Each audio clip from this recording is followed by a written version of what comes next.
Okay, regular meeting of the Board of Education for June 13th, 2017 is called to order. Welcome, everybody.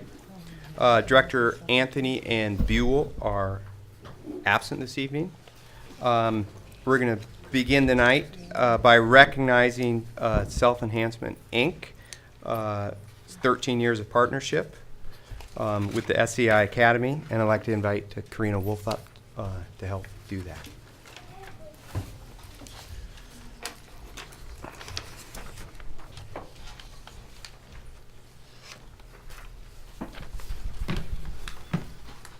Thank you, Director Curler and Superintendent McCain.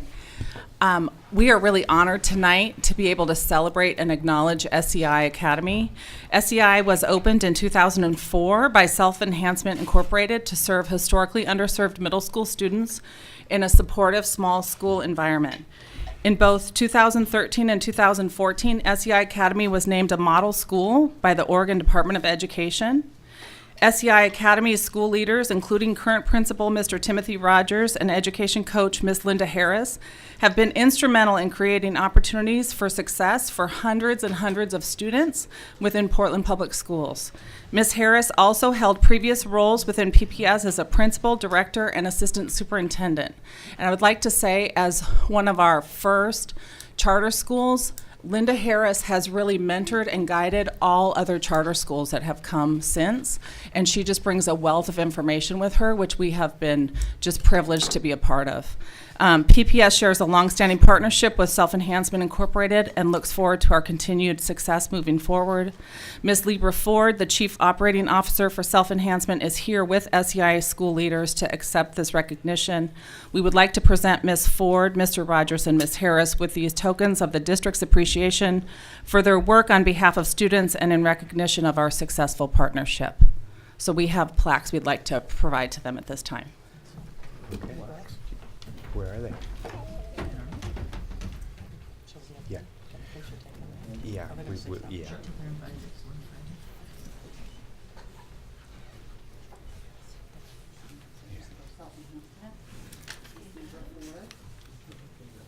Thank you so much for your work. Thank you. Maybe they. Thank you so much for your work. I'm very sincere about it. I know all about it. And Principal Rogers. I did come to visit your school at one point in time years ago when I was at Centennial. So it's very impressive work. Thank you so much. Thank you. Well, let's give you a big round of applause.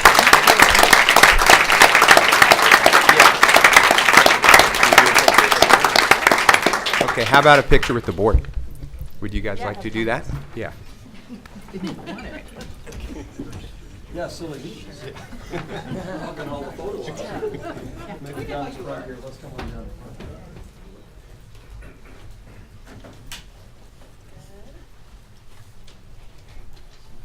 You guys are in front for the start. Okay. Stay in front. On the other side of me. Maybe just scooch in a little tiny bit on the side. Sideways, guys. Ready? 3, 2, don't blink. Awesome. And good, great. Thank you. Thank you very much.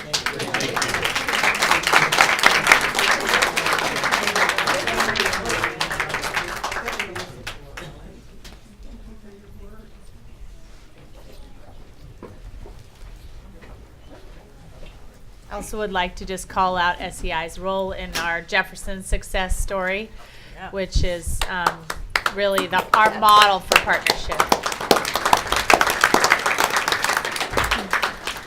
All right.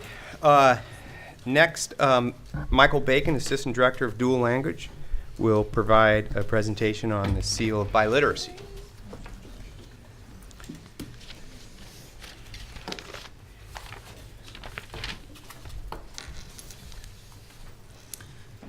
Good evening, directors, Superintendent McCain. I feel both honored and incredibly lucky to be sitting here to inform all of you of a major accomplishment for a special group of 159 recent graduates in Portland Public Schools who were all awarded the Oregon Seal of Biliteracy.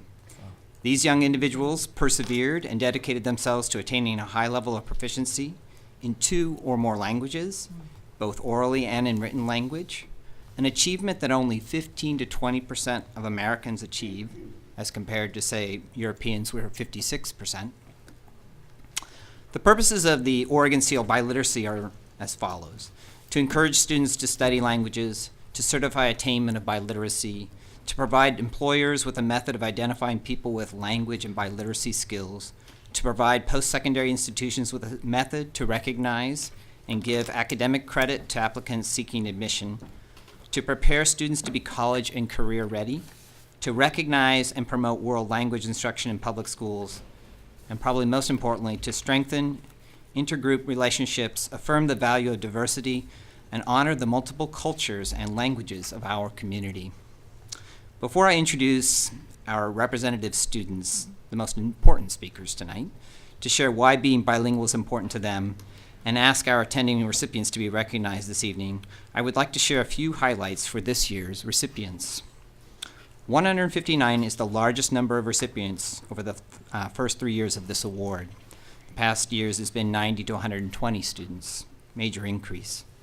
74 of these 159 students, almost half of our awardees, started school in Portland Public Schools with little to no English proficiency.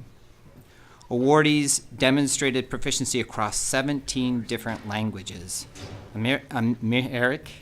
Arabic, Burmese, Chinese, Czech, French, German, Japanese, Mai, Oromo, Russian, Somali, Spanish, Swahili, Turkish, Vietnamese, and of course, English. 9 of our high schools have awardees. We still have a large number of students who will earn this award post-graduation when their AP and IB language test results come out in July. Our department will send those seals and certificates to these awardees directly.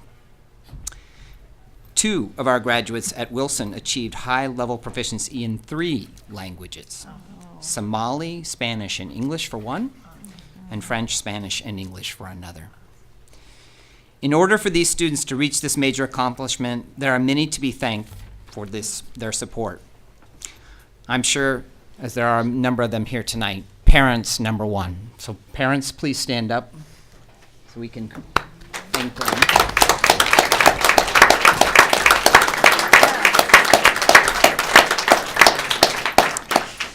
I'm sure other family members, teachers. Are there any teachers in the crowd? No, there has to be some. Yes, there we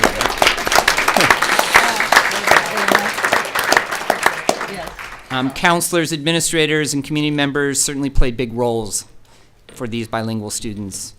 The Office of Schools and System Performances, along with credit options, helped us pull data on students and point people at each of the high schools, reviewed student lists and information, as well as made sure these students were recognized at graduation. Nam Mi Vong, project manager for our ICA and dual language departments, along with Alicia Schur, administrative secretary, spent endless hours compiling the list, communicating with schools and students, and reporting to ODE. So, without further ado, please allow me to introduce to you our 2 student representative speakers this year. Recommended by their teachers, I have asked each of them to prepare their remarks bilingually in regards to why being bilingual is important to them. First up is Hannah Curtis, graduate of Grant High School and the Japanese Immersion Program.2つの言語と文化を学んだおかげで、私は日本の家族や友達、先生方や社会とつながり、交流することができました。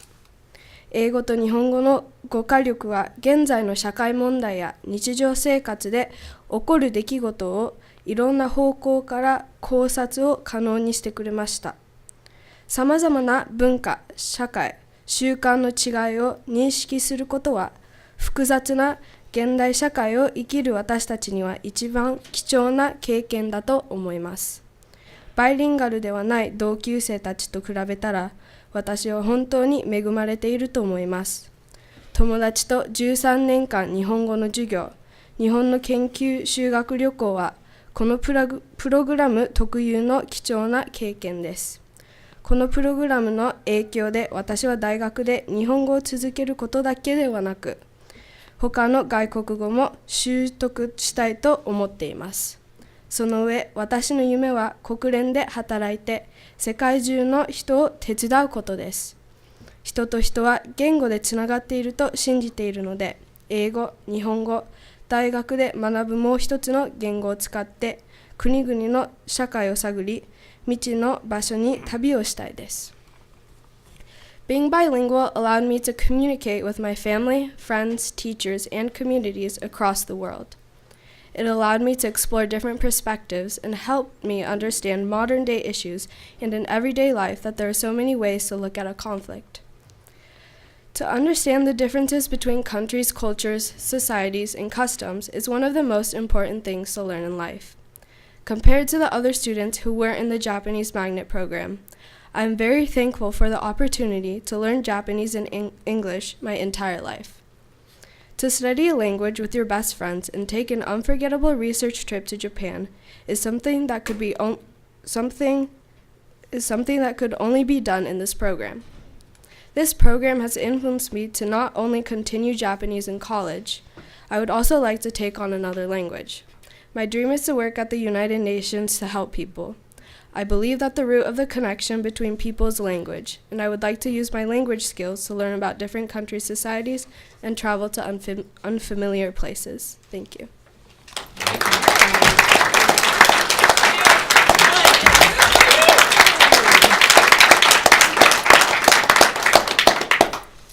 Next up is Julio Hernandez, a graduate of Roosevelt High School in the Spanish program there.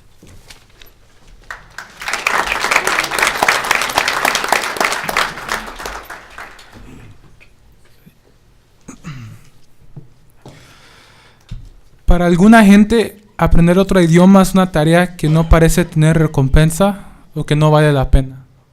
Solo aprendes otro lenguaje y ya no hay otra cosa que puede suceder. Pero para mí, yo he entendido lo que significa tener este sello. Ser bilingüe significa que me puedo distinguir en un mundo competitivo, donde buscan habilidades como la que tengo, pero que a la misma vez puedo servir en mi comunidad latina, donde hay muchas familias que aún batallan con hablar y entender el inglés. Significa que aunque a veces sea difícil traducir palabras entre el español y el inglés, yo puedo ser útil en ayudar a mis padres a navegar este mundo complicado. Y que aunque muchos se quejan que es difícil, sé que estoy ayudando a mi mente a ser más fuerte y rápido al hacerlo trabajar el doble. Yo no me avergüenzo de ser bilingüe, ya que se me han abierto muchas puertas en esta vida al poder manejar dos idiomas a la misma vez. Ha sido una ventaja que muchos no han tenido la oportunidad de aprender o que se niegan a tomar. Es triste cuando esto suceda, especialmente en una sociedad donde se valora el inglés más que otros idiomas, porque nos perdemos de las bellezas que solamente se encuentran en otros lenguajes. Es ahí donde sale la ignorancia, cuando uno no valora lo que otros piensan solo porque no hablan el mismo lenguaje que ellos. Y es por eso que yo creo que al estudiar las lenguas de otros es donde empezamos a apreciar las diferencias en la manera que nos comunicamos y nos expresamos como humanos. For some people, learning another language is a task that seems to have little reward or that it doesn't matter. For some, you just learn a language and that's it. Nothing else, nothing more. But for me, I have understood what it means to be bilingual and to have the seal. Being bilingual means that I can stand out in a competitive world where they're looking for abilities that I have. And that at the same time, I can go into my community, into my Latino community, where there are many families who still struggle speaking and learning English. It means that even though it might be difficult translating words between English and Spanish, I can be useful to my parents in being able to navigate this complicated world. And even though many people can say that's really difficult, I know that I'm helping my mind grow faster and stronger by making it work double. I'm not ashamed to be bilingual, and I know that has opened many doors for me in this world, because I'm able to drive two languages at the same time. It has been an advantage for me that I feel that not many have had, or that reject having. It's sad it's sad to see this happen, especially in a society where we tend to value English over any other language. I feel that this is where ignorance is born. When we don't value what other people say or think just because they don't speak the same language as us. And that's why I believe that when we study other languages, we can begin to appreciate the differences that we have in the way we communicate and express ourselves as humans. Thank you.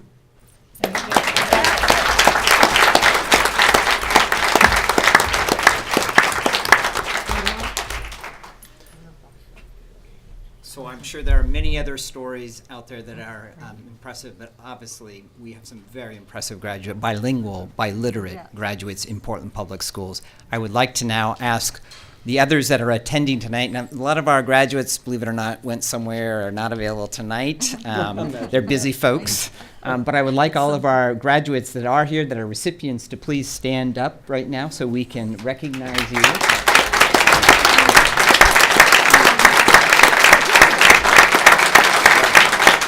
Great. And we'd like you to all come forward. The board would like, and bring your diplomas with you, please. Bring your diplomas with you and come up to take a picture with the board.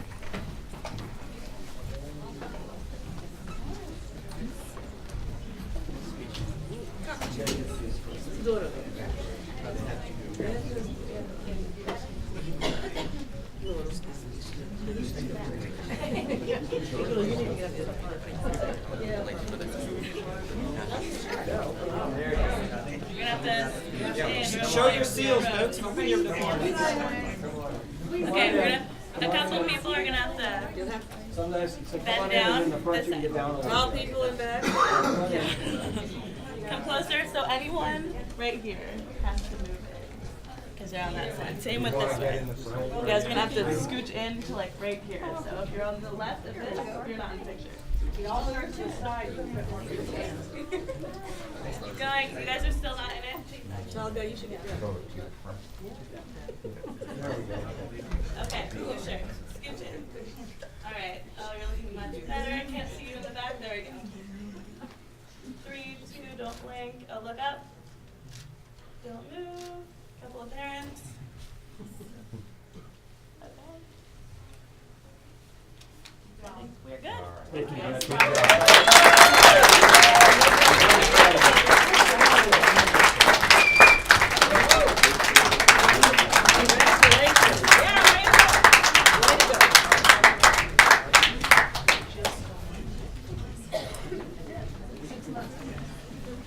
Michael.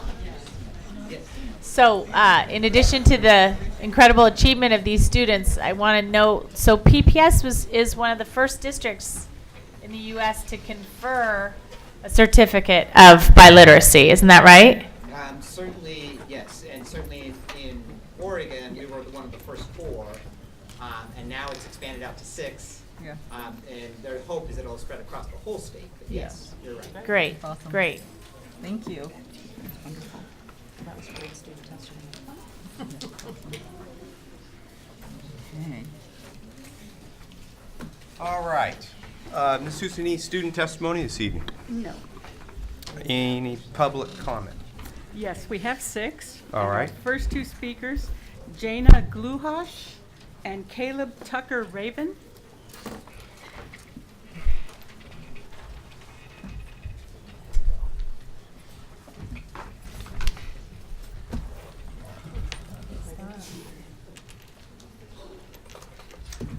Okay, how about Star Stouffer and Esther Vey? Esther Vey's here. Yeah.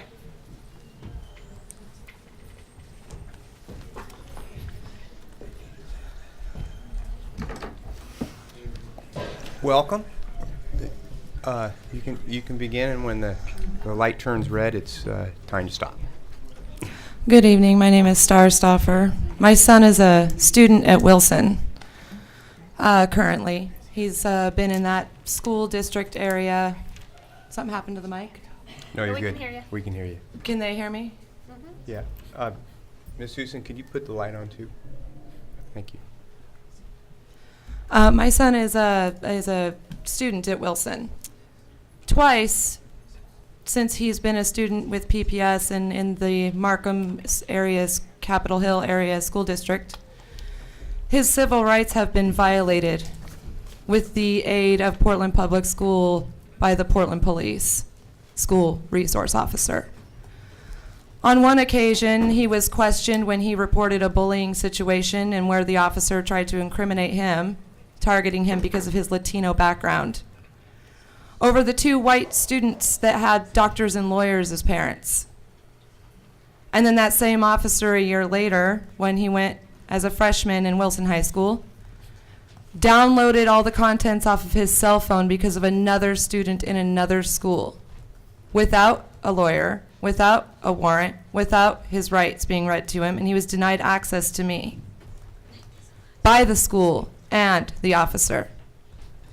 3 weeks ago, when students marched to demand that these school resource officers be taken out of their schools because they don't feel safe, the school board's response to that was to assault 2 students who had tried to enter an unlocked door, all caught on video. This was, I can see you, Julie. I can see your face. This was reported immediately to the school board. None of you came outside. Nobody tried to talk to the students. Nobody responded to my phone calls. Nobody responded to my emails. And then, to make matters worse, in a city where Nazis are running around and killing people, you revoke student bus passes for the next year for all students, including those who are underserved. And historically underserved, by the way, you can say black and brown students. They're putting them in danger by not allowing them to have a way to safely transport around this city. That was a very dangerous decision that you've made. You put a lot of children in serious harm's way. If you haven't been paying attention to the uprise in white hate and white crime in this city, then you should not be sitting up there. If you have not been paying attention to the officer-involved shootings of black children, you should not be sitting up there. If you can't understand why these students don't want armed police officers who they're being told by their parents, if you see a cop, put your hands in the air, because if you're black, he will kill you. And then they see them in their schools every day where they're being targeted. And we all know about the school to prison pipeline. And I'm just wondering how long this school district is going to feed that pipeline. You need to get the SROs out of the schools. And you need to reinstate the children's bus passes if you care all about their safety. Children are being assaulted. My son's civil rights violated twice. Bus passes has not been canceled by us. Thank you very much. And for the record, the bus passes are still active and will be next year. They will be Yes. for the rest of the year, but there was an announcement made that they were going to be revoked due to budget cuts. I go to city No. hall meetings. I sit in Well, all then the that's council city sessions. Thank you. Thank you. Oh. All right. You're going to just go right past it? Like I didn't say anything about my son's civil rights being violated? Appreciate your testimony. These are some shitty people sitting next to you. About bus passes? Okay. Ma'am? Is that what your concern is? Ma'am? Bus passes? Are you talking to me? Yeah, if you Oh. would like to start, go ahead. Yeah, Thank you. sure. So my name is Esther Vey. You know me probably. I'm a Russian immersion parent and the president of the Mistya Group, for the record. And good evening, directors. I came to the last board meeting to have the last chance to talk to you about a few things. You know that the parents have been coming to the board meetings and the advocates of the Russian immersion program since March 7th with 2 really important requests for the program. One was to maintain the 2 kindergarten classes, and the other one is to find a long-term solution. And unfortunately, we have not received any official written response to our requests. And except for one email that I got from the superintendent on May 26, 2017, informing us that the interdistrict lottery will begin later this summer, and the timeline for the district to release students to join the Russian immersion program varies greatly. So they will continue to monitor the enrollment program. The district's final decision on whether to add a second strand of kindergarten classes for the next year will be based on whether this process generates sufficient enrollment.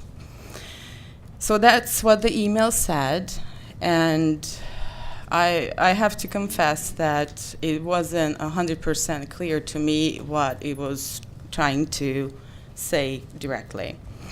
The transfer process started, and it's going to end on Friday, I believe, if June 16th is the Friday. And today I would like to make 3 proposals to the board. Number 1, the parents would like the board to create ways to provide transparency and adequate communication channels with parents and the Russian immersion program advocates. Number 2 is to ensure the 2 kindergarten classes for next fall by extending the open enrollment until the end of the summer. Number 3 is to identify the participants of a working committee responsible for the long-term solution. First, I'd like to say that it's imperative that the district provide transparency and adequate communication channels. For the last 3 months, parents have been testifying, writing letters, attending meetings to save the program. This communication has been a one-way process. Okay? There has been no response from anyone in writing, and sometimes we were given verbal assurances that the solution would be announced. But these assurances were never properly distributed through the channels within PPS departments. So everybody was confused. Directors, parents, superintendent, board members.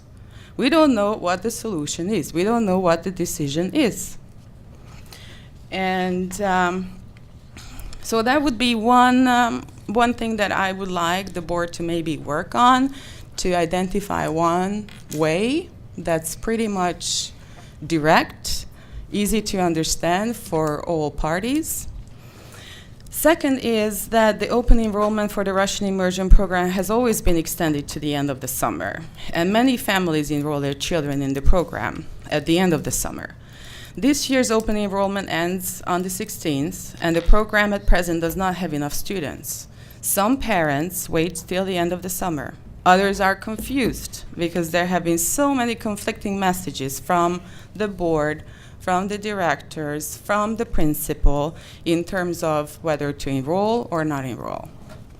So we ask you today for your immediate decision to extend open enrollment for the Russian immersion program through the end of summer 2017. Third, I think it's very important, as a matter of fact, imperative, to identify participants of a working committee responsible for a long-term solution as soon as possible. We have already identified some parents, teachers, and staff who are willing to work on this committee. I would like to invite one of you, board members, to join us. I would like everybody to see the same picture, yeah, all the way through, from the bottom to the top and the other way around. We urgently await for your response. Thank you very much for your attention.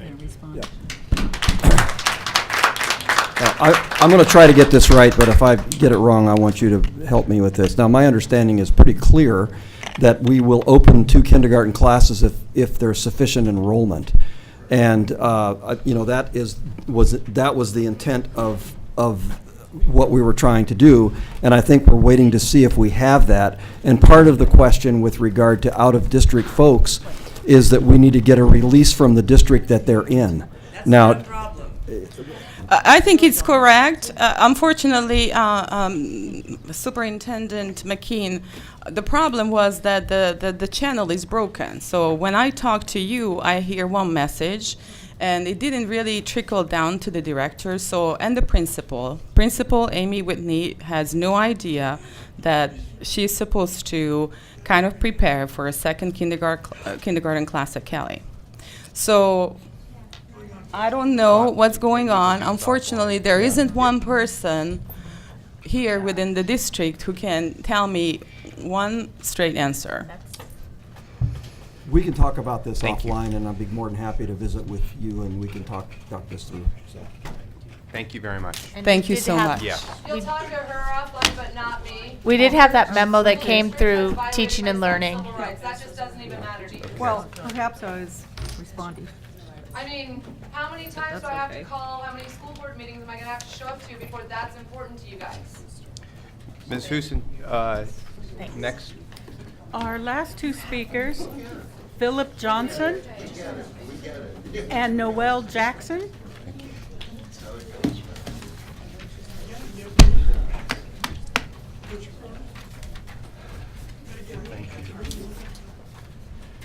Welcome. You can go ahead and begin when Go ahead. Yeah. Thank you for your time tonight, Board. My name is Philip Johnson. What? Hold on. Just keep talking into it for testing. Testing. We good? Yeah. Yeah, Ooh, there we go. nice. All right. My name is Philip Johnson. I grew up in Portland. I attended all PPS schools all the way through. I graduated high school in 2008. So before I get started, I want to say that I thoroughly enjoyed my experience. I know a lot of times you guys probably get a lot of pushback and negative comments, but personally, I couldn't have asked for a better experience in school. Tonight, though, I would like to talk about future curriculum that I think would be beneficial to students after they're done with high school. Personally, I think sophomore year I had about a 0.92 GPA. I was not the most studious of people, but thanks to my teachers being on me and parents and the school administration, it helped me get through. A big part of that was PE.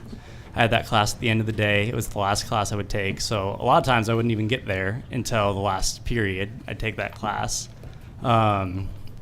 because it was something I was looking forward to. We learned a lot about meiosis and multiplication, but I never really learned about my taxes or credit scores or how to make a resume, how to iron, how to cook. So what I would like to see in the future is if there's a way to implement a life skills class as a requirement for students to take. After I got out of high school, I had no idea what I was doing living in my first apartment. I did not know how to do my laundry. A lot of these things probably could be taught at home, but for some households, it's not always possible. I feel that by teaching life skills in school as a requirement will be a better way to get students ready for the real world and make them more productive members of society. There are pushbacks and difficulties in making this happen. I know that budgets are tight, so adding classes is hard. So a possibility to get around that is if it was every week you had a independent contractor or volunteer come in, they would teach that class for a period. And it was just maybe one class a week, something like a cooking class out by a chef or how to change your oil by a mechanic. So in general, I really would like to see the curriculum not geared just towards getting kids through school, but getting them ready to thrive afterwards in terms of life situations. Thank you very much for your time tonight. Thank you. Bonjour, my name is Noelle Jackson. I'm a proud Grant High School parent. I'm back again for one last plea to save our world language program at Grant. I don't mean to be a nag, but this is kind of important. Please know that I felt incredibly empowered after testifying in front of you last month over the same topic. I'm saddened but honored to be back. I wish I could say that my experience of attending our Grant PTA meeting immediately following last month's budget board meeting left me with not great feelings. I felt unwelcome and that the decision had already been made and my testimony didn't matter. I was told the process was complicated, but I'm back in hopes that you will listen. There were 17 students who forecasted for French 7-8, fourth year for this coming school year. Grant has 7 feeder schools and two dual option feeders. And I'm not sure if those feeder schools have been made aware of the proposed cuts. I have no skin in the game after this next year. Our daughter will be a senior in 2 days. I'm testifying because this matters to more than just my family. It matters to our neighborhood and our community. Allowing Principal Campbell to cut a language option at Grant makes us less competitive in PPS. By not enforcing across-the-board standards of offerings, you're enabling inequity to continue to fester. Again, want to remind you that Lincoln offers 6 languages, Franklin and Wilson 5, Cleveland 4, Grant, with an enrollment of close to 1,500, will have 2 languages, which is the same as Roosevelt, which has an enrollment around 900, and Riverdale, which has 600. There was a Change.org petition, which I gave you guys a copy of. We're shy of 1,500 supporters. It's my understanding you've been all CC'd on the delivery as well. What I've given you is a snapshot of comments, which I've copied and pasted. I haven't altered any of them. I appreciate your time. I know, you kind of get the brunt of things, which is why I gave you the summary. I again ask you to please consider saving the French program. It's very important. And after hearing, those amazing kids, I kind of felt like I should just chuck my speech. They said great things. Like, they supported what we're feeling. And to be limited to Spanish and Japanese only at Grant is a shame, especially in our current political scheme. So, thank you. I have a question. Go ahead. Oh, yes. Thank you. We corresponded after your last testimony, but can you refresh my memory, and for all of us, do you know how many students were enrolled in French this year, or how many sections there were? Yeah, there are 6 sections of French, 2 first year, 2 second year, a third and a fourth year. About 155 students total this year. That number goes up next year with the forecasting numbers. So, yeah.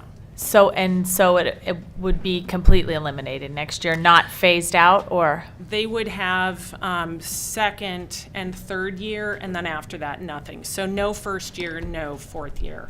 Okay. But the Beverly Cleary schools, like our feeder schools, are still offering French. Oh, no, they cut it, actually, no. Oh, they did. They said Okay. cut it. All right. So there you go. So it's disappointing. So Thank you for coming. thank you. Thank you. All right. Next on the agenda is the task force for superintendent search. The board has a task force composed of existing members who will also be board members going forward to the next board, as well as the 3 board elects. I'd ask Julia Brim Edwards to chair that task force and to come up and give us an update. Okay. We don't have the TV thing. That's fine. I don't care. Welcome. Welcome. Do I have control of the clicker? Yes. Great. Good evening, Superintendent and board members. I'm Julia Brim Edwards, and I was asked to chair the task force for the superintendent process. And I'm just going to start by starting with a charge that Chair Curler gave us, which is to recommend a process and tools for the board to recruit and hire a superintendent who will serve as an effective leader for the Portland School Board. And as Director Curler already said, the task force is a mix of current board members who are continuing on, Director Comstan and Director Esparza Brown, and then the 3 incoming board members are also on it, myself and... Y'all better get used to my face. Thank you. I'm going to be back all the time. Why don't you talk to Ted Wheeler? He knows all about it. So in addition to myself, also the incoming board members, Rita Moore and Scott Bailey, also serve on the committee. So we've got a charge, and we're already, we've been in existence for less than a month. We've already, we're off and running. We've had 2 public task force meetings. We've had a work session with a full board. 3 written updates to the community, including a request for feedback from the community on both the position description, but also requests for them to recommend candidates. Our next meeting is tomorrow afternoon, and then we're also expecting a board work session, potentially along with an executive session for to review potential candidates the last week in June. So we've been off and running, and I thank all the board members and the community members who have jumped in and gotten to work on the recruitment, since we have a relatively small window before the school year closes and before we're into the full summer. So how did we start our work? We started off with a review of the just completed 2016-2017 search. And what we tried to do is focus on not went wrong for the sake of what went wrong or who did what, but really to look at areas in the search that as we move forward, we could use the learnings to inform the next search, and also to sort of make or suggest revisions to the board, both in the tools and also in the process by which the recruitment moves forward. So just a brief overview, we had a lengthy discussion about the external search consultant. We reviewed the expenditures. As people may know, we currently have a search firm. Their contract is through the end of the school year. We've already paid them the bulk of the contract, and they are willing and able to help us in this next phase, so they've been helping us. But there was a sort of deeper discussion about the lead consultant who was working with the district and the sort of the fit with our community and the board. So when I get to the next slide, we'll talk a little bit about the things that we're doing going forward based on sort of our learnings from this last one. We also discussed the depth of the pool of the finalist candidates. There was, both from the community and some members of the board, an interest in going forward having a deeper pool for the finalist, so that you have a sort of robust pool of qualified candidates who are good fits for the district when you get to that final round. There was a discussion about the timing and the depth of the background checks, a timing of the compensation discussions, along with what sorts of terms might we recommend to the board in the next phase, and also a discussion about the amount of time that the candidates who weren't well known to either the community or to the board, that may have been it may have been better next time around to have a opportunity to interact with the candidate, especially ones who aren't known quantities or whose track records aren't known or their style, to have more time to have conversations with candidates, especially if they're going to be in the finalist pool. Oops.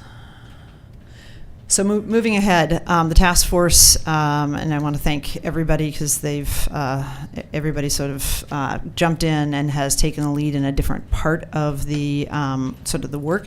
So things that we're doing, again, based on our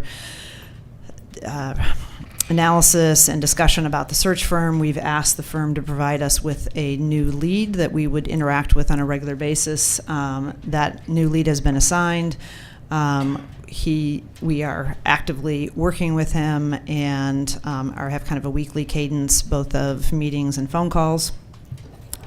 In terms of the position description, there was a discussion about whether it was crisp enough and prioritized the things that PPS really needed, and whether it presented the Portland opportunity in a way in which we could attract the type of candidate we wanted. So we've revised the position description, and it's currently posted on the PPS website. In terms of the leadership profile, that was the document that was based on community forums that the search firm put together. There was a sense that needed to be updated. Some significant things have happened since that was created, and if it's going to be shared with candidates, we want them to have up-to-date information about the opportunity. So we've updated it with information of passing the largest bond in Oregon history, thanks to our taxpayers, that there's a new board, and also a sense that the leadership profile last time didn't really share the unique and the good things they're happening in Portland Public School and really the strength of our district. So that's currently being revised. We also ask for recommendations for candidates to be considered, knowing that we have a small window. So all the board members have been asked to recommend candidates. We've also reached out to staff, parents, the community, and national contacts for people to recommend candidates. And between the two categories, I think we have over two dozen candidates that have been recommended. So I've got the email address up there. If people want to recommend candidates, they should send a name and why they believe they're qualified and fit the position description of what we're looking for here at Portland. We also have had a sort of several work sessions around compensation terms, and it was felt that so Portland hasn't been in the market for a superintendent in more than 10 years, that we should take a fresh look at the data. So we're looking at Washington and Oregon school districts, primarily the ones with the higher levels of enrollment. They're really more comparable to Portland, and looking at their complete compensation packages, not just at base pay. Washington's candidates, for example, they're paying 9 to 10% less because they don't have an income tax, and just the differences in the other benefits that school districts offer and states offer. And we're also going to be looking at sort of 10 to 15 cities in the U.S. that have comparable cost of livings and looking at their superintendent pay, so that we know that when we go out right off the block, that we're not that we're sort of in the market range, and not only in the market range, but that we have a range. So people, our candidates, could come with different skills and experiences and track records, and we're going to want to have a range perhaps for the candidates. So that's underway, and we hope to have that done before we get even anywhere to bring to the full board, and before we get close to having a discussion about contract terms. We're in the middle of the process design drafting, and we had a discussion of that at the last task force meeting. That will be the topic, probably the primary topic at tomorrow's meeting. One of the things we did at the last task force session, is we mapped out the process last time and talked about what went well and what could have been, it would have been even better if something else had been done differently. And so taking that map, and we'll be looking at where we want to change, where we want to have some flexibility in the process. We also have sent out a request for the community members, the community partners who were part of the last interview process. We sent out a note to them with some sort of questions about the process, and are actively seeking their feedback and what they felt went well, what they felt could have been different. So we'll be feeding that into the process as well. We've had some responses, and I'm going to be calling through the rest of them this week. So we really hope that the process designed will not only be informed by the last time around, but also by board members' experience and expertise with executive recruitment, and then the community partners who participated, and design a process that, keeping our eye really the entire time, and with all of these items on how do we really create a robust pool of qualified candidates who are excited about coming to Portland Public Schools and working with a really great community and great staff. And that the purpose of the process is not the process itself, but the purpose of the process is to hire a successful and effective leader for Portland Public Schools. So next steps, we're going to continue to develop the tools, ongoing candidate recruitment, concluding the compensation range. Will be at a certain point before we get to the process of finalists, making a recommendation on changes in the background process, both the timing and maybe the depth, and who does them. And then We'll also be bringing for the full board's consideration a recommendation on the interviewing and hiring process. And then because we're doing a lot of this work concurrently versus sequentially, we also, at a certain point in the next couple of weeks, will have candidates or prospects also for the board to consider for a first set of interviews. I just want to highlight a couple of challenges that I think just should be acknowledged and put on the table. We're at the end of the school year. We're not in the summer yet, but we're in the end of the school year. So there absolutely are candidates who will consider this opportunity. But it's also a non-traditional time, and I don't think we need to do things by tradition, and it's not the way that necessarily the only way to hire a superintendent, but we should just acknowledge that. And we do have one of the things of why the pace has been, I think it's been thorough and comprehensive, but it has moved along, so not a lot of big long breaks between it. And we're going to want to sort of keep up that pace as we go forward, especially we don't want to be deep into the summer and trying to run a process. And another challenge I would say is just from talking to potential candidates or prospects is given the short window that if we don't move ahead, we have a fair number of open leadership positions, and the feedback that I've received from some education leaders is if we're going to hire one, which an education leader versus a non-traditional candidate, that's basically what our position description I think points towards, is an education leader. That individual that we hire, assuming they're an education leader, will probably want to hire their senior team, especially on the academic side, or have a strong hand in the team that they'd be working most directly with and leading. And that's it. So it's great work so far, and like I say, everybody's been a very active participant in the process, and lots of feedback from the community in a very positive way, and I think the community is excited for the prospect of a new leader for PPS. Yay. Thank you. Any questions? Thank you for all your work. Are there any questions? Comments? Thank you. Yeah. Thank you to the whole team. Yeah. Okay. Next, we will have the first reading of the real estate policy. I'd like to invite Sarah King to provide the report. Okay, good evening. Staff is here to recommend a new policy, a real estate transaction policy. We're doing this because it's been the practice of staff to transact the purchase, lease, conveyance, permit, and dedication of real property or an interest in real property by applying the same delegation thresholds as those set out in our public contracting rules. Given this practice and the need for staff to execute such real estate contracts in a timely manner to adequately and efficiently meet construction and space requirements in the district, staff is recommending a new policy for real estate transactions. This policy also went to the Business and Operations Committee, where it was unanimously approved or recommended to move forward. I want to clarify a little bit what kind of real estate transactions we're talking about. This is not the kind of real estate transaction where this is in tandem, I guess we'll say, with the surplus property policy that we've had in place for quite some time.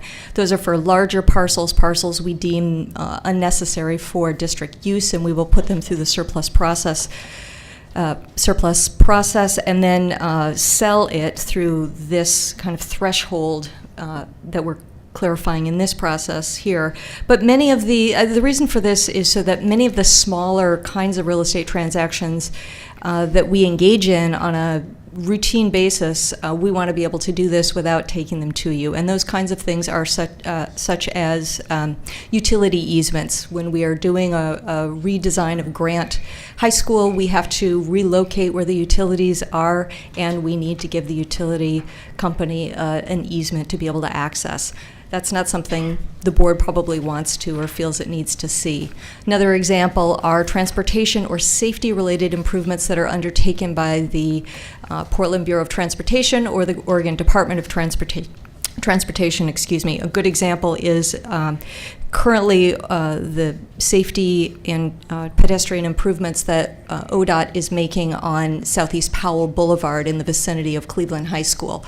So in order to put in better crosswalks, in order to put in new traffic lights, they need to get an easement from us to be able to put new equipment there. That's something that we would like to be able to do, or as we've done in the past, we'd like to formalize the process by which staff just takes care of those and doesn't bring those to the board. This policy gives the superintendent and his or her designee authority to sign these types of real estate transactions in which the total value of the transaction is at or below applicable delegation thresholds for district expenditure and revenue contracts. I'll take any questions. So is this new policy that confers this authority, it's not a modification of anything that was existing, it's addressing a void? Yes, it's addressing a void. Okay. We want to be very clear. Mm-hmm. Thanks. Other questions? Comments? Okay, thank you, Sarah.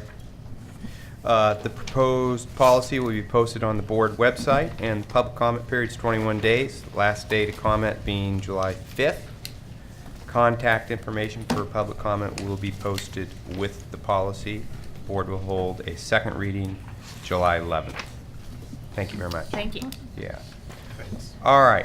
I'd like to invite Dan and Jerry and your team to give us a update on the health and safety.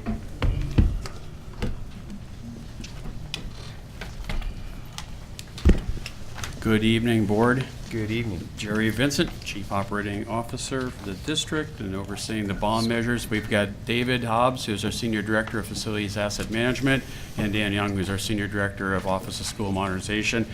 We were asked to come and give an update on what we have done in the just under a month since the bond has passed. So this is an update. This is not complete. This is what we've been working on so far. We're looking for the board to give some next direction on whether this goes into longer work study session, a board work study session where we can have hours to talk about some detail if that's what the board would like to do, and or listening session at that time with the community. This is a lot of money. There's a lot of work out here, and especially in our environmental health and safety work, we want to make sure we're hearing from everyone. So, and at the same time, we need to move some of these things forward. So this is what we're putting forth. Somebody has to put something forth in order to have someone come back and say, did you think about this or what about that? So we're putting it forth. We're not asking for a vote, nothing like that. And we're going to have Dan roll into this and start to discuss. Jump in any time while you don't have to save questions till the end. Thank you. Okay, thank you. I'll go through this fairly quickly, so please feel free to stop me and ask questions whenever you would like. We were obviously off and running and planning and implementing the 2017 bond program. And what I'm going to discuss with you today is some of the project sequencing work that has gone into date, specifically around the high schools. Overall, OSM is aiming to complete all the projects as quickly as possible, as safely as possible, efficiently, and without any negative impacts or minimizing negative impacts to scope, schedule, budget, and operations of the school, both the staff and the students.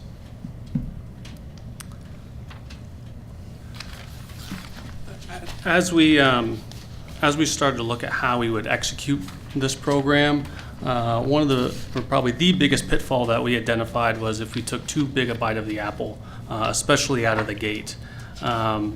Therefore, what we're going to do is sequence the project, at least the project starts, so we don't take on too much at one time. The benefit of doing that is we won't compete against ourselves out in the market. We already have lots of challenges with bid competition. Currently, even with one or two projects out on the street right now, we don't get a lot of coverage either from general contractors or subcontractors. So if we start putting multiple projects out there, especially when those numbers are in the hundreds of millions of dollars, that will be a big challenge for us to be able to attract enough contractors to do the work. So that is something we're looking to avoid. We also want to maximize our certified business opportunities that are out there, making as many opportunities as possible for the certified business community. We'd like to level our program resources as much as possible. Right now, we process roughly 100 invoices and many dozens of changes every month. If we amplify that by 4 or 5 times, that would be a huge burden, not just on the Office of School Organization and facilities, but all the operational groups inside PPS, and that would be a challenge for us. With a staggered start, we look to reduce the impacts on our permit review, something else that we have some challenges on as far as timelines, so the more that we can ease that, the smoother the processes will go. Allow for our rollings lessons learned, and provide a sequence of school openings. That is a very resource-intensive effort, opening new schools, so if we can do them in a sequence, that'll allow for smoother transitions.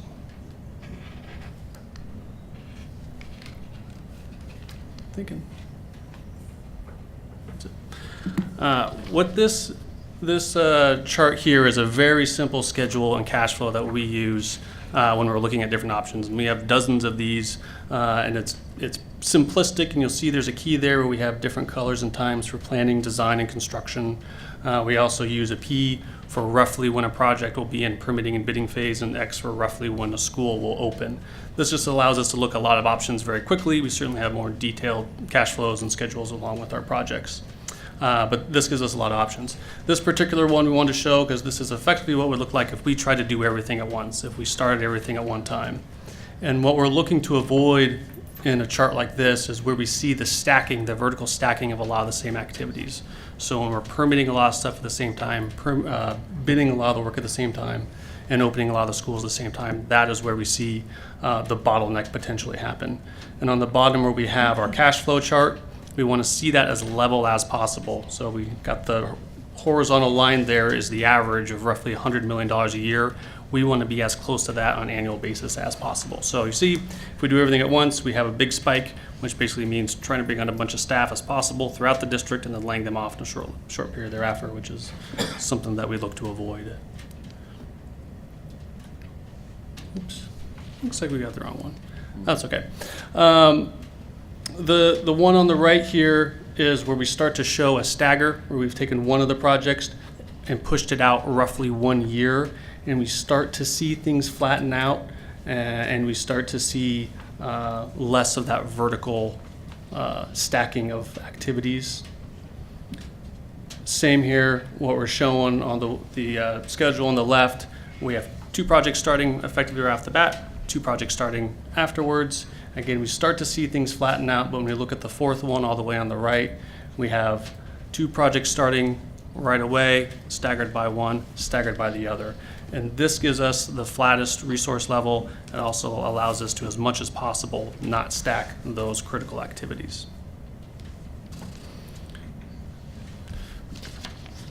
So we're pretty confident on our decision to go forward with sequencing the project starts. Then the question was, well, how do we do that? So this is just a number of the considerations that we discussed and how we would go about sequencing the projects. And I won't go through these in detail, and I won't read them all, but if you have any questions, please let me know. But we looked at all sorts of different factors, including the complexity of the designs, partnership opportunities, bidding, permitting, accessibility conditions, building conditions, seismic conditions, and things like that. So all of those factored in. And as we had these conversations, we started to see somewhat of a natural flow of how the projects might roll out. And I talked about the 3 high schools, but Kellogg Middle School is, of course, also one of the rebuild projects that we have. So Kellogg is our least complicated project. It's the smallest by size, it's the smallest by budget. It'll be the quickest that we can get into construction. It has the cleanest permitting and land use process. It has a high historically underserved community and has an immediate operational need with the DBRAC process. Madison is our least complicated high school. It has, of the high schools, the clearest path through design and permitting. It has the smallest budget of the 3, has the cleanest land use process, also has a high historically underserved community, and we plan on using the Marshall campus for swinging those students. The sooner we move the kids in there and then move them out, Marshall will be available for other reprogramming purposes. Lincoln is a little bit more complex than Madison. It's a very urban and certainly our most dense site. It has some additional land use considerations with a formal design review process. There are some partnerships there that there's potential for, but they have yet to be identified, and how those partners would factor into that project, either capital-wise or operational-wise. It is an occupied site, though not an occupied building. It is an occupied site and has a large budget, one of our larger budgets. And then Benson is our most complex project. It is an occupied site, so similar to what we're doing with Roosevelt, we will have to complete it in a series of phases and move the students around. There'll be quite a bit of swing site that we will have to design and construct and move students and staff into it as we complete the project. It also has some programming questions that have yet to be determined, and also has a desire for large partnerships that are to be determined as well, and has additional land use requirements as well with a historic review through landmarks. So with that, we put forward the proposed plan, which would be to start off the edge there, start 2 of the projects right away, and then stagger 2 others roughly a year apart. We don't think anything's going to be that clean, and certainly these timelines are very simplistic, but by and large what the plan is to start 2 and then sequence 1 and then the other. So the plan is to start with the 2 smallest and simplest projects. Kellogg really has no impediments to getting out of the gate, getting in design, getting into construction, and Madison as well. We can get that one started right away. Those 2 will stack. You'll see from there roughly for their permitting and their bidding, but as the 2 smallest projects, that's the least concern of any that we're going to be doing at the same time.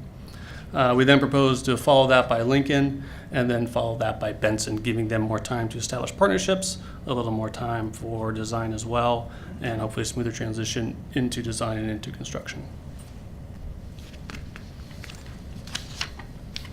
And that is it for my part. Are there any questions? Questions regarding the 4 schools before we get into health and safety? Like I said, this is a plan we put forth. There's a lot of reasons and issues. There's good reasons to start all of these, really. So, all we're saying as a department is all the reasons why stacking them and starting them all doesn't work.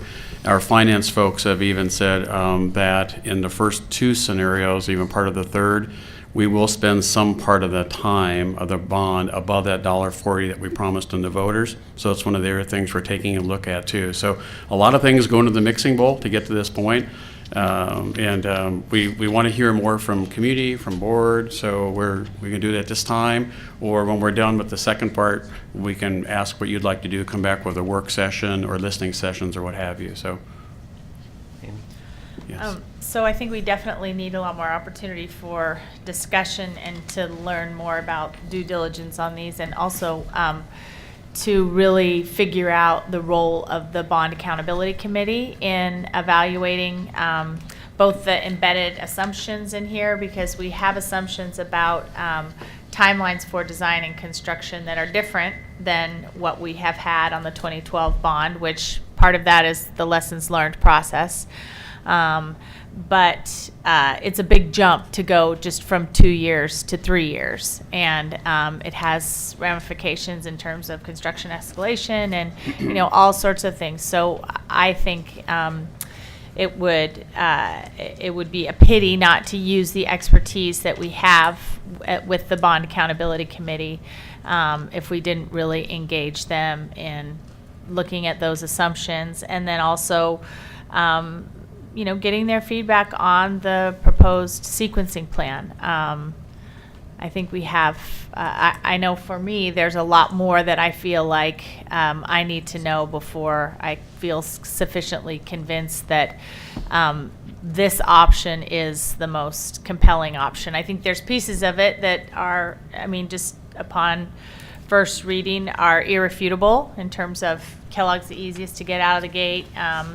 We want to get that, you can get that bid immediately. Benson is the most complex. Benson has a challenge of needing to build enrollment also before becoming occupied. So I guess I'd like to figure out what our plan is for engaging the Bond Accountability Committee, and whether we can have also more board engagement on really walking through these assumptions, hearing from HERE and their universe of construction management experience and like projects around the country, both about timelines and. Sure. Yeah. Any other comments? Okay. So does the bond accountability, did they have, I know they were informally briefed and you had conversation with them that went into coming up with some of these options, but are they scheduled to review this and discuss this? They've seen, last week they've seen roughly all this same information. We had a meeting with them last Tuesday or Wednesday.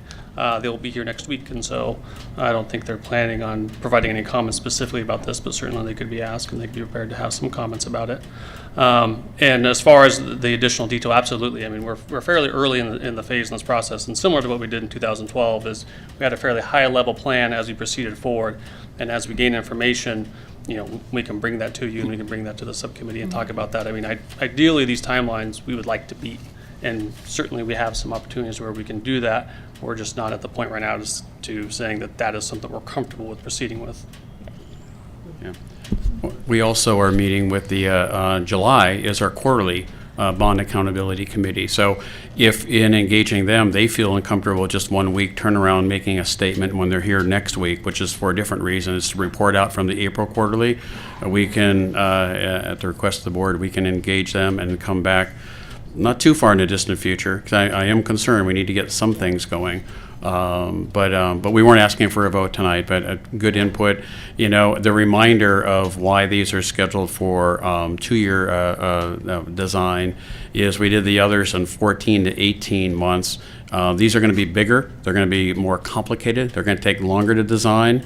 The other thing is that the first two, Franklin and Roosevelt, we bid them out at 100% design development, and a big contingency goes into the contractor pot because the plans aren't being done. You don't ever see that back again. So with Grant, we did a 50% construction drawing, so there's more detail, so there's less in there for contingency, and so we're taking a look at that too, and we want to have the drawings further developed before they go out.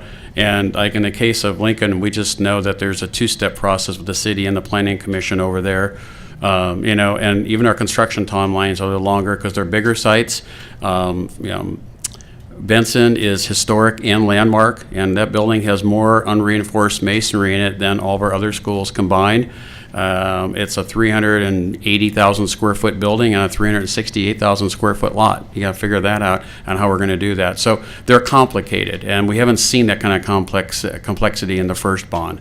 So that's why they're elongated. But anything we can do at any point in time to bring them in, where maybe they end up a couple of them being stacked in the end, that's great. We get the contractor off the clock, you save escalation, but you typically don't plan for the emergency and the stacking. It's good news when we come back to you one day and say, we did so well in the planning and design, and we did so well in the front end of construction, getting out of the ground.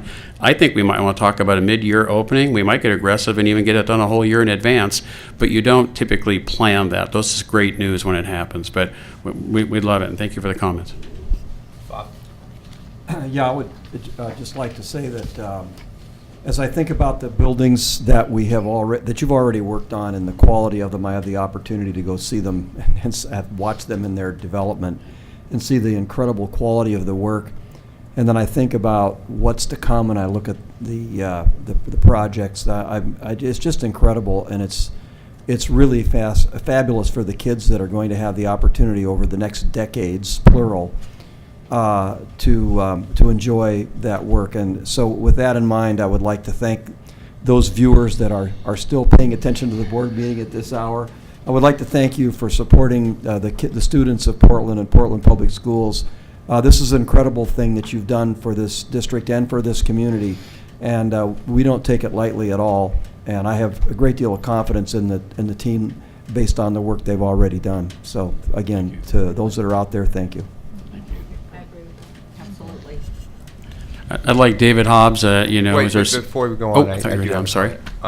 Which is what I'd like to see you guys do, which I think is some of that thinking is embedded in the presentation. Yes. But really look at strategies for dealing with escalation, and as you well know, escalation in this market is primarily a labor-driven, and the trades in particular, the labor pool can move, and it can move across the country. And so having further lead times, there might be some strategies to really address some of this escalation, so we're not just totally at the whim of the local market. No, good comment. And we feel that way. Yeah. So there's some things that might be interesting to try to All right. to explore, and I would like you to come back to the board with some specifics on that. Thank you. We will. Including growing our own, educating and training them in our own high schools. Absolutely. All right. So David's going to speak to the health and safety part of this. A lot of his teams and FAM have helped put these numbers together. We've rolled them into an overall plan, or what it is, and we want to talk about it, and we're looking for some of the same kind of comments we just got right now regarding health and safety. So.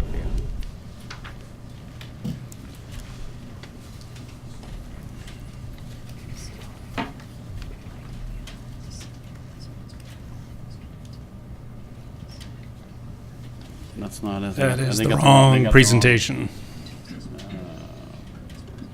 There you go. One up from that. One up. There you go. Keep going up. Move up. There you go. Oh, is that them controlling it? Yes, oh, it's okay. not me. I thought that was you. There we go. Okay. All right, thank you. As Jerry was saying, the reminder on this for both for you as well as for the public is this is one bond program.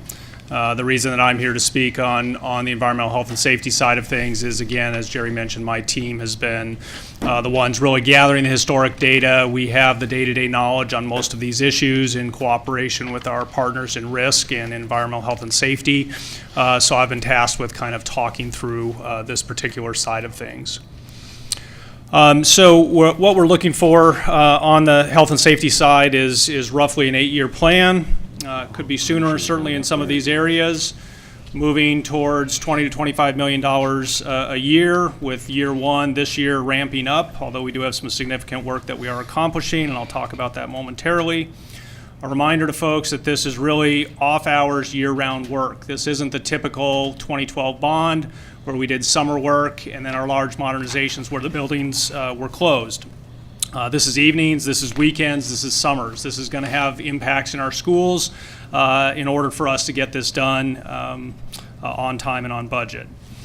We have plans to work with stakeholder advisory groups on project categories to include subject matter experts, community members, and other PPS stakeholders. And where appropriate, we're going to bundle projects together into larger scopes. Our initial approach is to lead with projects where we've got the most recent assessments that have been accomplished and have identified some of the highest risk areas. These include our lead paint encapsulation, water quality, radon issues, and fire alarms. As we move further down, we'll continue to work on reviewing and updating prior assessments and getting into more details on additional categories where we have not done quite as much prioritization to date, and that's in roofing and seismic strengthening, sprinkler systems, asbestos, security systems, and accessibility ADA. I'll talk about each of those in just a moment. As a reminder about what the portion of this bond is related to health and safety, we have each of these categories. In addition, we've added in the $8 million OSCIM grant that we got from the state, so we have a total package of $158 million associated with health and safety. So we want to talk just briefly on each of these categories. We think it's important to remember where we've been and where we're going. So as a reminder, we're just 1 year past when this all started for us related to lead in the water. We're 12,000 fixtures in terms of sampling. We've gone through and hired our expert consultants worldwide on water, CH2M, to help us with our planning and our mitigation strategy around lead in the water.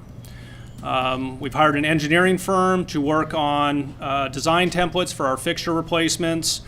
And this week we have bids coming in for fixture replacement, the beginning of fixture replacement. You should see that at a future board meeting very shortly to approve that contract.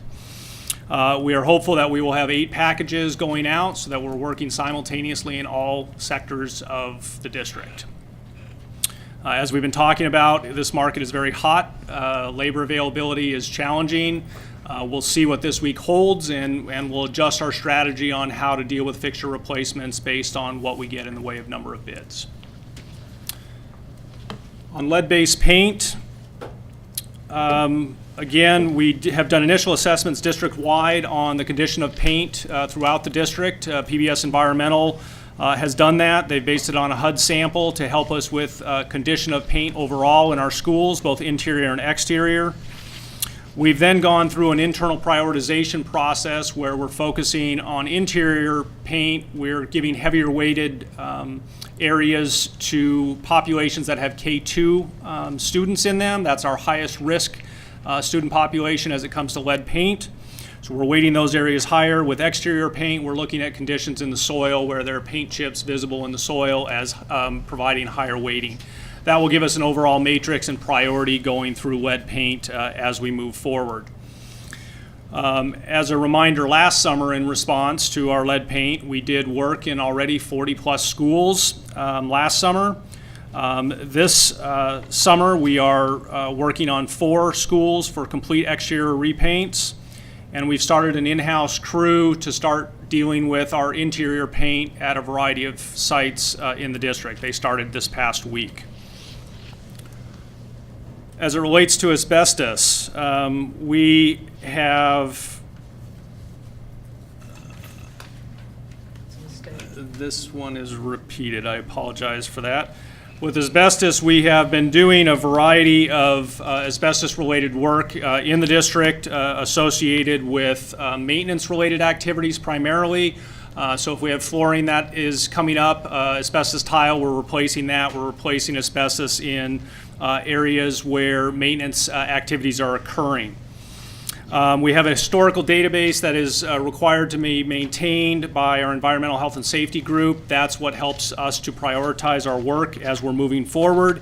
We have a new senior manager in environmental health and safety starting in about three weeks now. Has a lot of background in asbestos and will be really great addition to the team in our help with strategizing on asbestos projects.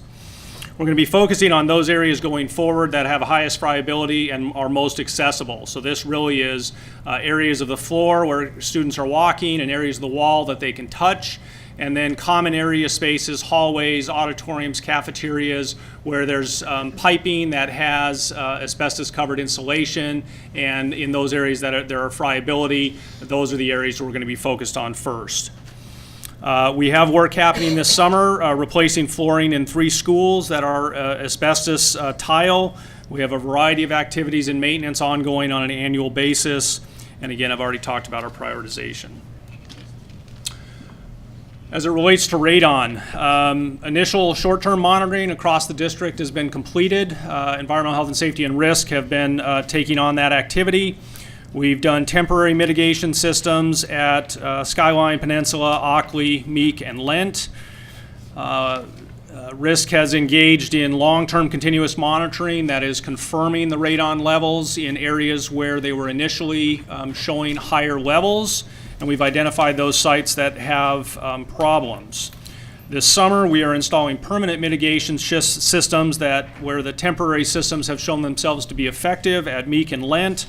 And we're planning work around mitigation systems at the other identified sites coming into this fall. We've got to really wait until the fall heating season comes back around and the testing for radon levels is more applicable during the heating season.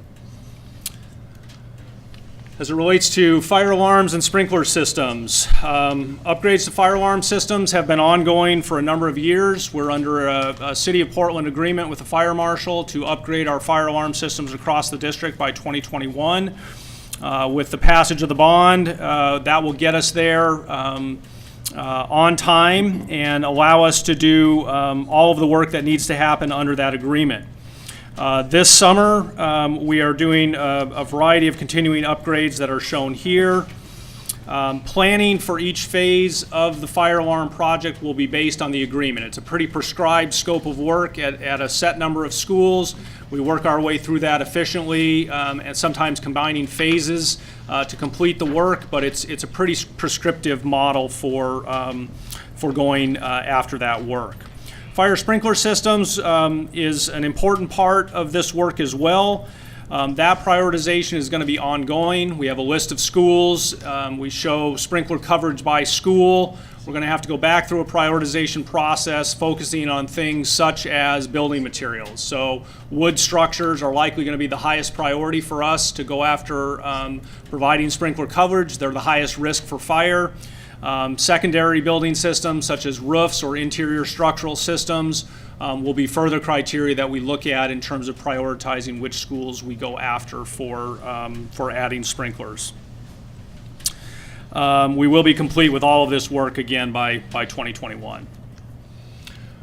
Roof and seismic strengthening projects. Again, we've had ongoing roof repairs and replacements, including Astor that was done last year, and all of the work completed under the 2012 bond.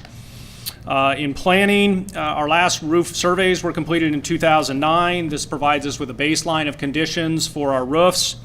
But our roofs, many of our roofs, I believe we have 26 that are over the expected lifespan, over 25 years old, and are in theory in need of replacement. So we really need to look at our the age of our roofs, but also our existing conditions. Facilities is on top of roof repairs on a daily basis in terms of where our issues are, and we're putting that information into our knowledge base in terms of prioritization of work. Some of our previous seismic surveys that have been done have also identified some of the lateral seismic needs associated with our roofs, and we're taking that into consideration as well. This summer, we're doing a couple of roof projects. The Lee Cafeteria and Auditorium is being replaced, and then we're working on planning and replacement for the Tubman roof in anticipation of our middle school opening in fall of 2018. And then planning for the King roof is already ongoing. There's also some discussions about resurrecting some of the work that has started in design under IP 12 that we have partially designed and we can pick up under this particular scope of work. Accessibility and ADA projects. We've had ongoing small-scale work occurring in facilities. The 2012 bond had ADA and accessibility happening at 21 school sites. FAM and OSM are working on an ADA transition plan. That's what we committed to the board in the BSAG process to deliver a new transition plan in December of this year. That will really provide our roadmap for ADA work going forward for the district. That's a plan we need to keep updated on a regular basis. It's going to bring the standards up to the 2010 ADA standard that is out there and will really provide us with a good pathway moving forward. Security system projects. The 2012 project has worked on installation of cameras at Franklin, Roosevelt, and Fabian in all of our new modernized facilities. We've completed phases 1 through 5 of the card access installation at over 90 sites. As it relates to the bond, about 84 sites. In terms of planning, we've got a working group internally that'll be led by security services. Obviously, with security, we want them in the lead. It'll be supported by information technology, facilities and asset management, and OSM, as we all have components of the work that happens. And we'll be looking at cameras, card access, fencing, and gates, and other security systems. This has not been our area. There's a lot of discussion around what areas of security we should be focusing on, and we're really going to be looking to get some input from our expert subject matter experts in this area. In terms of implementation this summer, we're doing some camera installs at Jefferson High School as some further work around this. And so finally, for our next steps, we're working on finalizing the prioritization of the health and safety project categories. We're working diligently on that this summer. We're beginning the 2017-2018 planning and packaging of work. That will happen this summer and into the fall. We're going to look to procure services to complete a facility condition assessment for all district facilities. This will happen in the summer and fall of this year. that will really be a roadmap for the district and for facilities as a whole, as well as the bond for, again, all future work that we're going to do. This will be a really detailed level analysis of our building systems across the board. That is not being funded by the bond, but that is integral to planning for bond work as we move forward and will really help us in the prioritization of that work.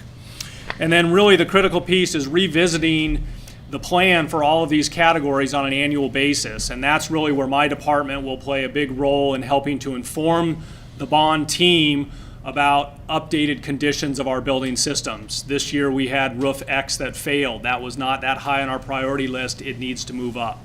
We'll go through that on an annual cycle well in advance so we can get the planning, get the design, and get the projects moving forward on a timely basis as we move forward. Thank you. All right. Thank you, David. Board, any I have a quick question. questions, comments? Go ahead, Amy. I have a quick question about the water work. So knowing that it's somewhat dependent on how the bids come in, what is your guess as to how many schools will get that work completed this summer? That is a really hard question to answer. Today, if you ask me in 3 days, I can probably give you a better sense. When we have bids come in, we'll know the size and quantity of firms, whether we have the smaller mechanical contractors or smaller general contractors, or whether we have some of the larger firms bidding that potentially have the larger labor pool. That's really going to be the driver on how much work we can accomplish this summer.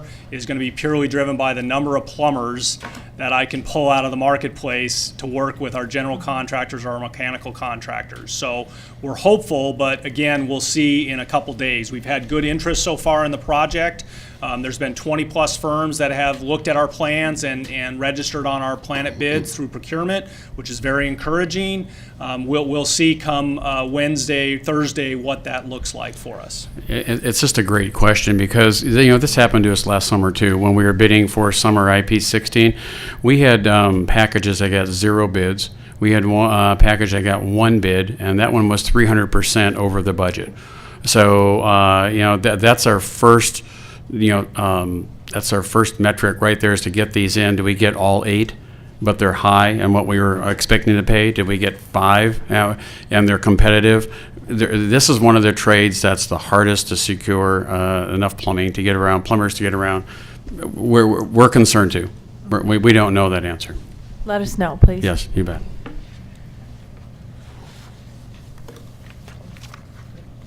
All right, anything else? Anyone else? Okay. Appreciate it. All right. You bet. Thank you. All right. Next is the adoption of the 2017-18 budget. Pardon?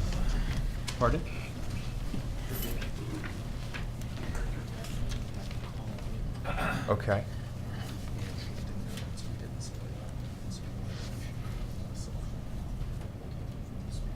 Sure. Can you want to do that? Sure. Right now? Yeah. Just tell him he's live. For those of you at home wondering what's going on, apparently Director Anthony would like to call in, so we're going to see if we can raise him on the line.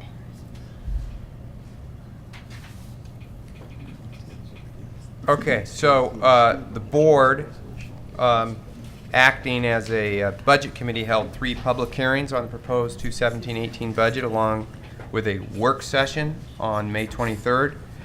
On May 23rd, the budget committee approved the 2017-18 budget, and we approved it unanimously.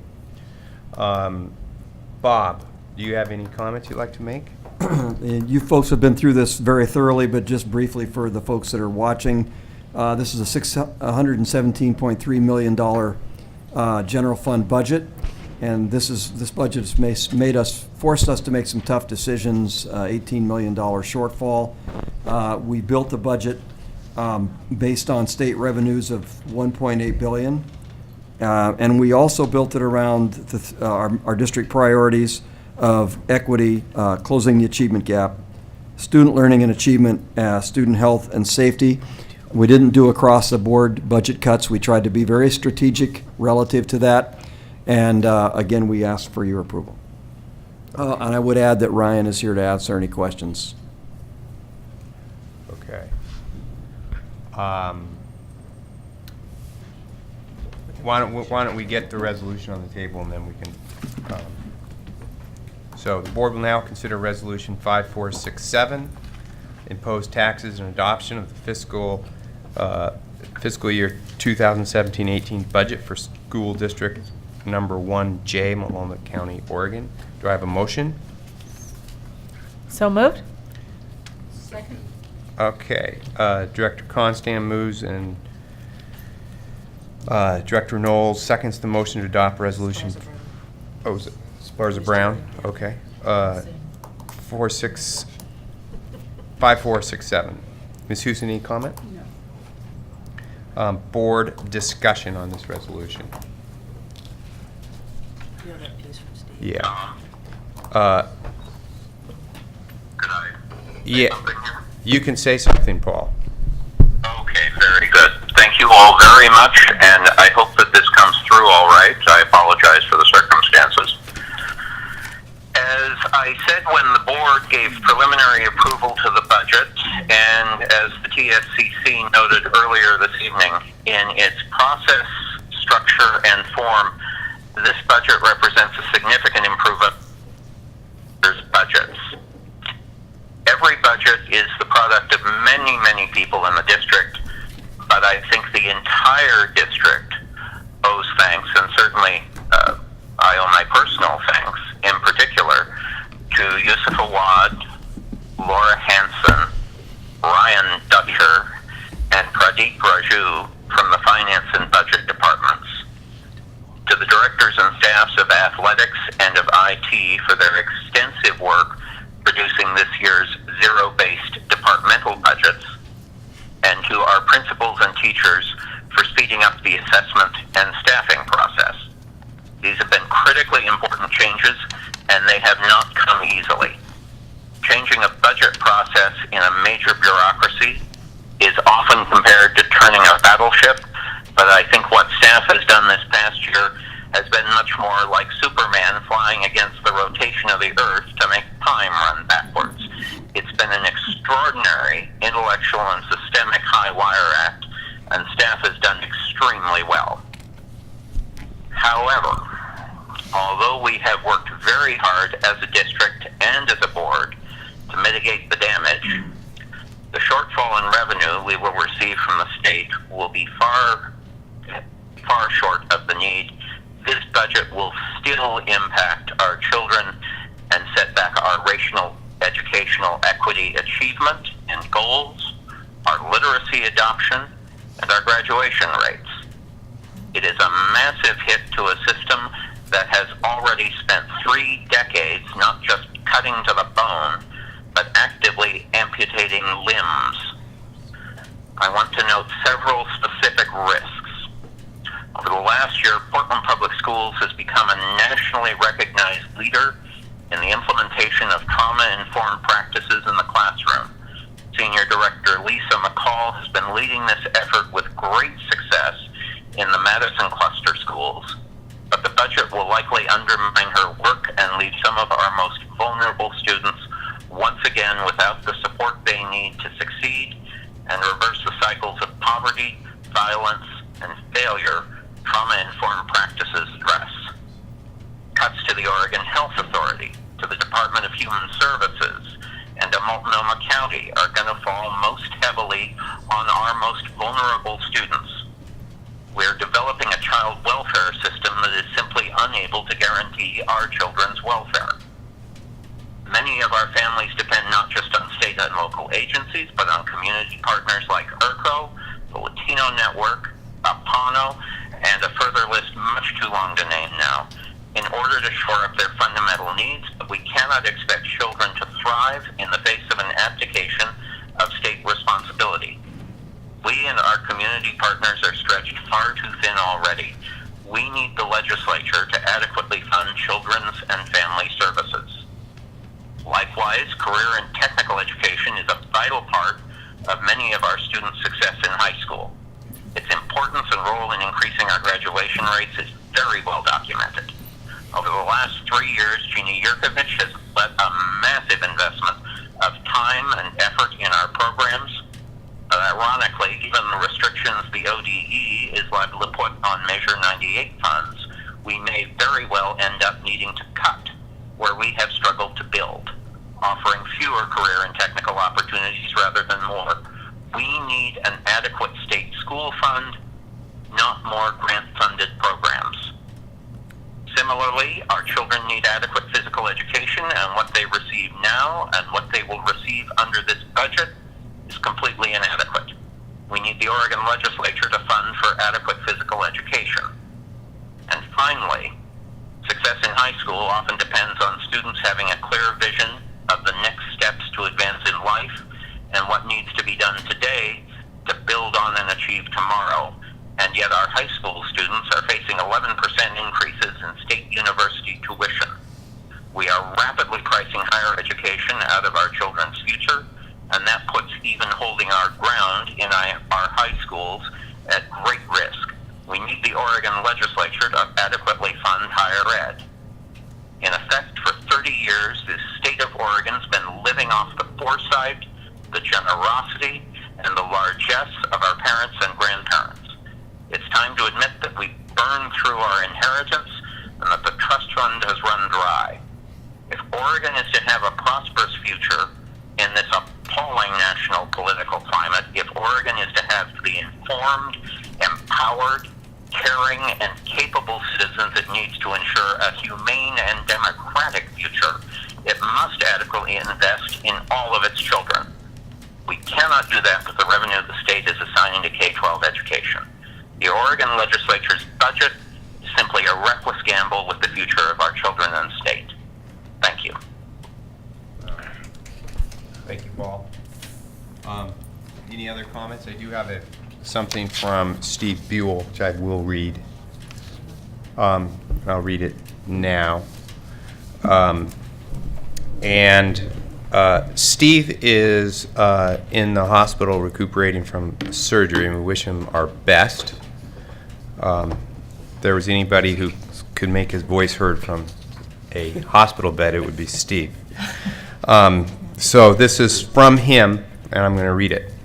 I'd like to compliment Yusuf Awad and his fine staff for the work they have done on this year's budget. We've increased the transparency and made some excellent changes, including some work on zero-based budgeting. I received any information I need to make budget decisions. Really, truly appreciate the people who helped me.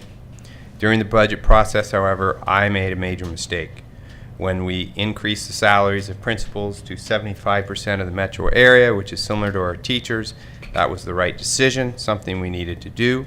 We also increased the salaries of our unrepresented so they were more fairly compensated. That was also the correct decision. That resolution also included 15% compression for senior administrators. When voting for the full resolution, I did not carefully assess what the result of that compression would be. The result of that compression could create double-digit raises for many of our top administrators. Under further reflections at this time, I don't believe we can afford the compression beyond 5%. We have just passed the largest school bond in the history of Oregon. We have 3 new school members, board members, a new superintendent on the horizon. In the midst of teacher negotiations, have cut nearly $20 million in the budget, including laying off teachers. I think we are on the verge of turning PPS around. I would be very surprised if we could find any of our constituents who believe we should be cutting teachers and giving double-digit raises to our top administrators in the present educational economic climate in Oregon today. I urge my fellow colleagues to amend this budget to change the compression rate to 5%. I understand the reasons in stabilizing this part of our compensation, but change of this magnitude at this time is not in the best interest of the district or our children. All right, that was from Steve. All right, do you want to say something? No. Okay. Okay. Do you want to say something? No, do you want me to answer your question? So, yeah, my question was, can you tell me how many teachers we cut? I thought we just got those positions through attrition. Well, I just got the latest number today. As of today, we have 2.5 FTE layoff in the teacher category. 2.5 people. Yes. Thank you.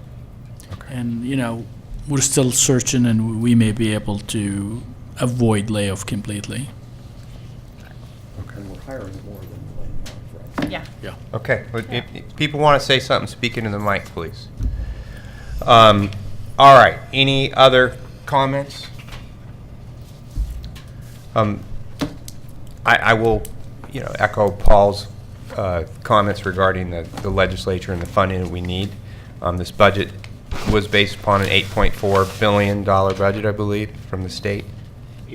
8.1. 8.1, excuse me, 8.1. And they're giving us 8.2. Okay, so. and they're giving us 8.2. Well, And we need 8.4 to have a no-cuts budget, essentially. Yeah, they have not yet passed the budget. What they have proposed is the 8.2 does not take in consideration Measure 98, and that's Yeah. estimated about 250 million roughly. So if that's not funded, depends on how they proceed. That's technically is 7.95. Okay. So, with that, any other? Yep. Any other? Let's take a vote. Ms. Houston, there is no other. No. Okay, great. The board will now vote on Resolution 5467. All in favor, please indicate by saying yes. Yes. Yes. Yes. All opposed indicate by saying no. Any abstentions? Hold on. I'm sorry, Paul, did Can you he want to vote? say something? I guess he can vote by phone. Oh, just a moment.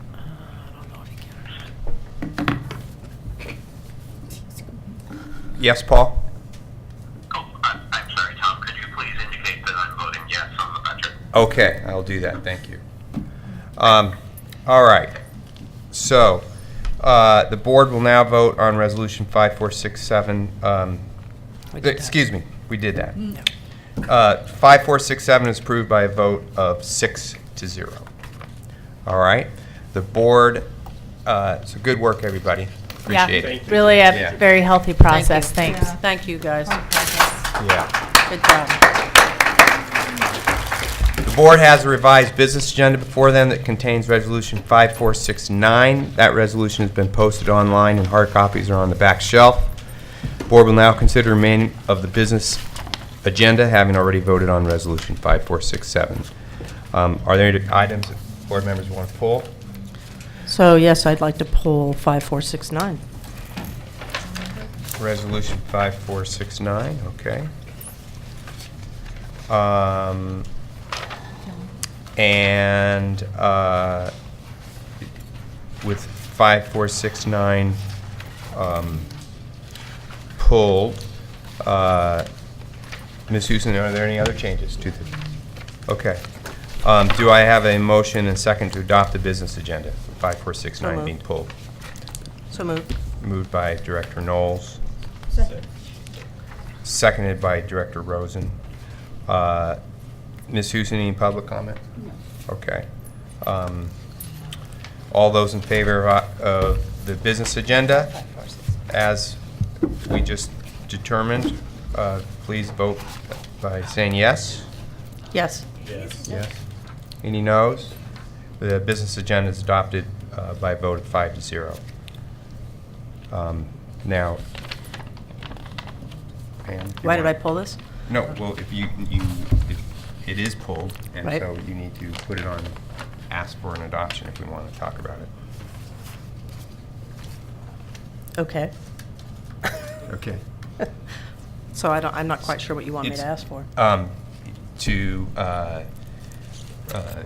You need to move Resolution I move that 5469. we consider Resolution 5469. Okay, it's been moved. Is there seconded? Second. Seconded by Director Constam. Now we can discuss. Want me to discuss it? Yeah.